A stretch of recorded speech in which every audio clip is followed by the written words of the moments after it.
దేశ అభివృద్ధికి జనాభా గణన అత్యంత కీలకమని ప్రజలు ఎలాంటి అపోహలకు తావివ్వకుండా తమ వివరాలను నమోదు చేయాలని కేంద్ర బొగ్గు గనుల శాఖ మంత్రి జి కిషన్ రెడ్డి పిలుపునిచ్చారు. జనాభా గణనలో సరైన వివరాలు ఇస్తే సంక్షేమ పథకాలు ఆగిపోదనే ప్రచారాన్ని నమ్మవద్దని, ప్రజలు ఇచ్చే ప్రతి సమాచారం అత్యంత గోప్యంగా ఉంటుందని ఆయన స్పష్టం చేశారు. హైదరాబాద్లోని దిల్కుషా గెస్ట్ హౌస్లో నిన్న తన వివరాలు స్వయంగా ఆన్లైన్లో నమోదు చేసి 2027 జనాభా గణన స్వీయ నమోదు ప్రక్రియను కిషన్ రెడ్డి ప్రారంభించారు. ఈ సందర్భంగా ఆయన మాట్లాడారు.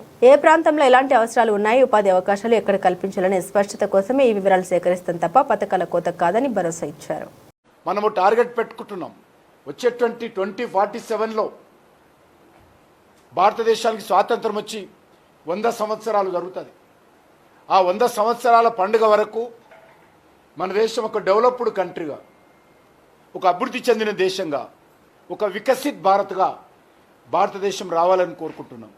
కాబట్టి ఇప్పుడు జరిగేటువంటి జనాభా సేకరణ మరి డెవలప్డ్ కంట్రీగా ఎమర్జ్ కావడానికి కావలసినటువంటి కార్యాచరణ ప్రణాళిక రూపొందించడానికి ఎంతో ఉపయోగపడుతుంది. కాబట్టి ప్రజలందరూ దారిద్ర్యరేఖకు పైకి తీసుకురావాలి, అందరికీ ఉపాధి అవకాశాలు కల్పించాలి, మరి అన్ని ప్రాంతాలకు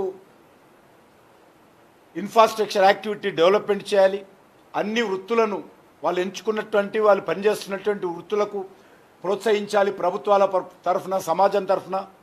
వాటన్నిటికి కూడా ఇది ఒక మైలురాయిగా నిలవబోతుంది. కాబట్టి ఇది దృష్టిలో పెట్టుకోవాలి.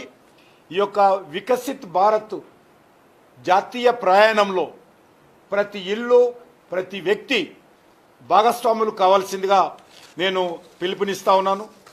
ముఖ్యంగా మరి ఖచ్చితమైనటువంటి సమాచారం ఉంటే దాని ఆధారంగా ఖచ్చితమైనటువంటి సమగ్ర ప్రణాళిక మనం రూపొందించడానికి అవకాశం ఉంటుంది. కాబట్టి ఇది దానికి మాత్రమే ఉపయోగపడుతుంది. కాబట్టి అది ఆలోచన చేయాల్సిందే కోరుతున్నాను.